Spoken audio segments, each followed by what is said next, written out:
الله أكبر الله أكبر أشهد أن لا إله إلا الله أشهد أن محمدا رسول الله حي على الصلاة حي على الفلاح قد قامت الصلاة قد قامت الصلاة الله أكبر الله أكبر لا إله إلا الله لا إله إلا الله سيدنا محمد رسول الله صلى الله عليه وسلم أقام دمها وجعلنا من صالح أهلها استووا أقيموا صفوفكم واعتدلوا أعوذ بالله من الشيطان الرجيم بسم الله الرحمن الرحيم قل أعوذ برب الناس من شر الوسواس الخناس الجنة والناس أعوذ بك من همات الشياطين وأعوذ بك ربي أن يحضرون صلي تعالى الله أكبر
الله أكبر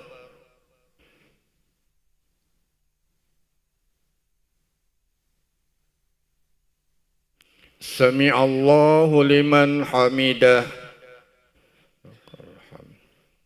الله أكبر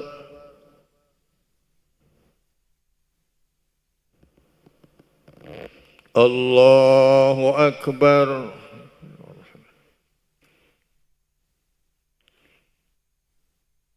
الله أكبر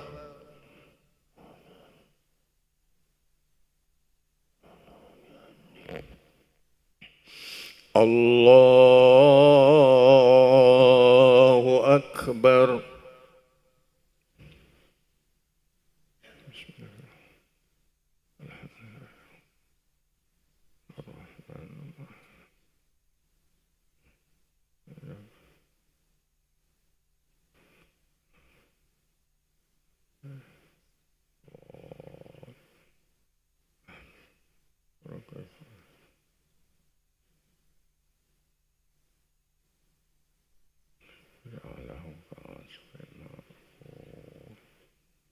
الله أكبر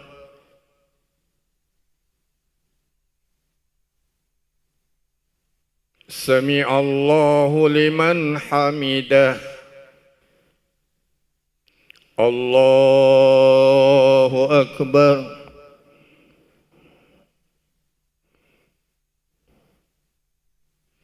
الله أكبر بالفعل ورحمه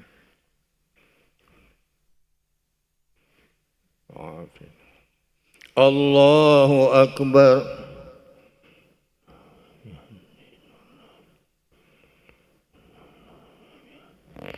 الله أكبر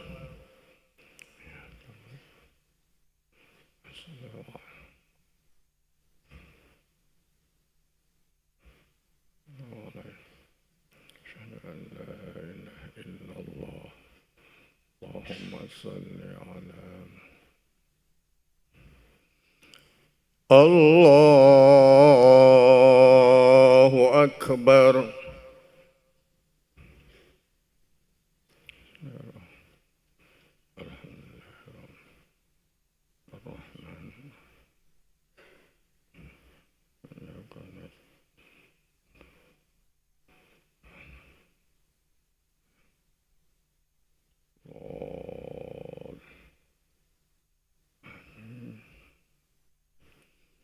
الله أكبر.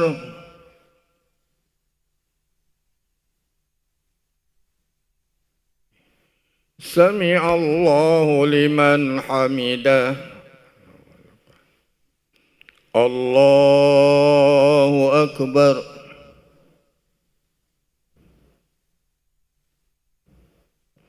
الله أكبر.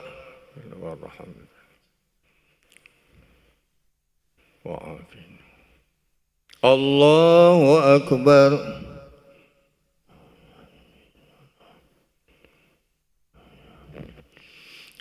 الله أكبر.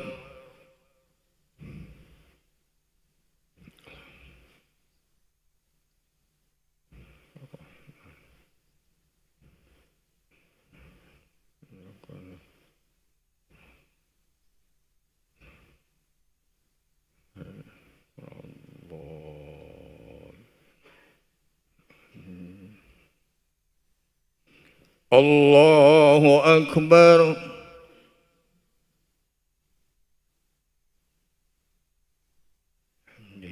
سمع الله لمن حمده. الله أكبر.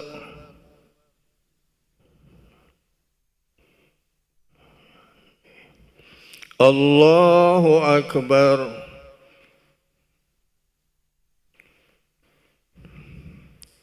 الله أكبر.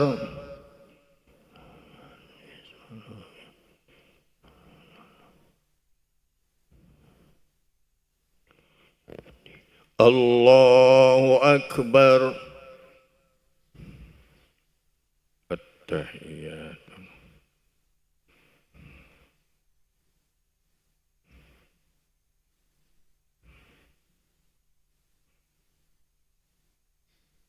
أشهد أن لا وأشهد أن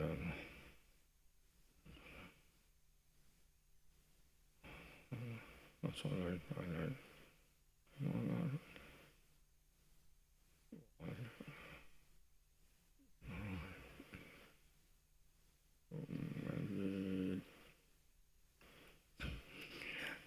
السلام عليكم ورحمة الله. السلام عليكم ورحمة الله. الحمد لله. أستغفر الله العظيم وأتوب إليه. أشهد أن لا إله إلا الله. أستغفر الله. نسألك رضاك والجنة ونعوذ بك من سخطك والنار. أشهد أن لا إله إلا الله. أستغفر الله. نسألك رضاك والجنة ونعوذ بك من سخطك والنار. أشهد أن لا إله إلا الله. أستغفر الله. نسألك رضاك والجنة ونعوذ بك من سخطك والنار. اللهم إنك عفو كريم تحب العفو فاعف عنا. اللهم إنك عفو كريم تحب العفو فاعف عنا. اللهم إنك عفو كريم تحب العفو فاعف عنا يا كريم. إلهي يا ربي يا ربنا يا معبود سبحان الله.